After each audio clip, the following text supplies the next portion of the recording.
हुई जीने की उम्मीद। ट्रीन ट्रीन ट्रीन जैसे ही मोबाइल में घंटी बजी, शारदा जी ने जल्दी से फोन उठाया। देखा तो उनके बेटे राघु का फोन था। उन्होंने जैसे ही हेलो कहा, दूसरी तरफ से आवाज आई, अरे माँ, कहाँ थी आप?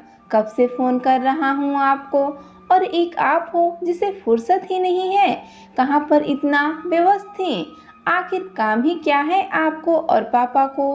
पूरे दिन बस बैठकर खाना ही है। हर सुख सुविधा दे रखी है मैंने आपको, और आपको इस बात का कोई एहसान ही नहीं।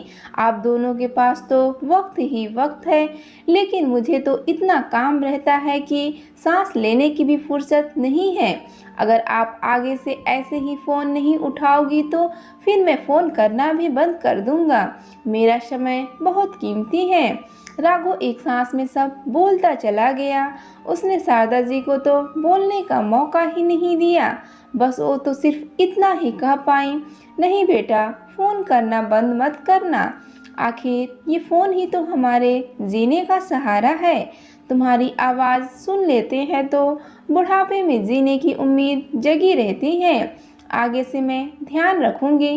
राघव ने औपचारिकवश इतना ही पूछा, आप दोनों ठीक हो ना?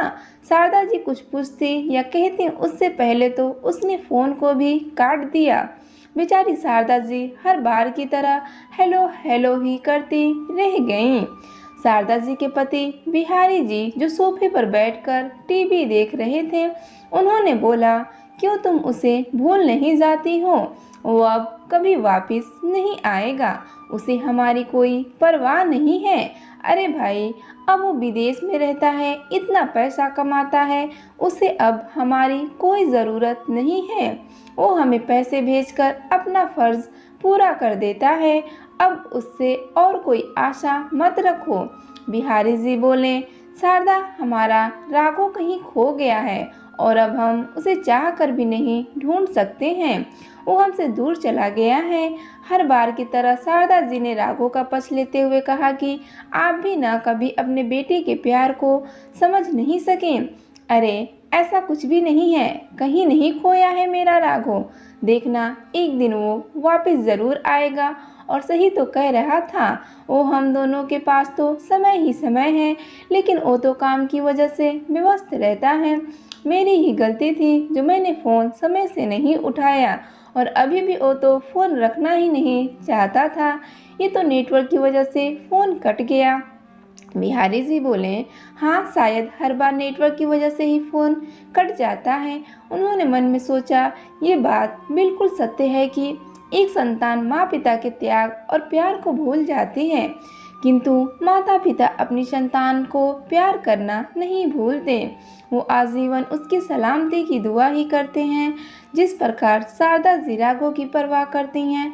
बस इसी आशा से दोनों पति पत्नी जीवन जी रहे थे कि आखिर एक दिन उनका बेटा विदेश छोड़कर हमेशा के लिए उनके साथ रहने के लिए ज़रूर आएगा। और यही एक उम्मीद थी जिसे मन में रखते हुए दोनों पति पत्नी बुढ़ापे में भी अकेले रह रहे थे। उनकी ये उम्मीद तो उस दिन पूरी तरह से खो गई जिस दिन राघव ने उन्हें फ़ोन पर ही फरमान सुना दिया कि वो अब हमेशा के लिए अमेरिका ही रहेगा और जल्द ही वो शादी करने जा रहा है। शारदा जी तो ये सुनकर पूरी तरह से ही टूट गईं। फिर भी जैसे तैसे खुद को संभाला और बोली, बेटा, कोई बात नहीं है। तेरी शादी के सपने तो बहुत देखे थे हमने, लेकिन अगर तुझे अमेरिका में शादी करनी है तो ठीक है, हम वहाँ आ जाएंगे अपने बेटे बहू को आशीर्वाद देने के लिए। माँ की बात सुनकर राघव हंसते हुए बोला, माँ, ये कोई मुंबई या पूना नहीं है, ये अमेरिका है। आपको पता भी है कितनी महंगी टिकट होती है प्लेन की, और वैसे भी एक आशीर्वाद ही तो दोगे आप, तो क्यों मैं इतना पैसा व्यर्थ खर्च करूं? इससे अच्छा तो होगा आप फ़ोन पर ही आशीर्वाद दे देना। वैसे भी मुझे कहाँ इसकी ज़रूरत है अब। मैं इतनी बड़ी कंपनी में नौकरी करता हूँ, गाड़ी बंगला बैंक बैलेंस नौकर चाकर सब है मेरे पास।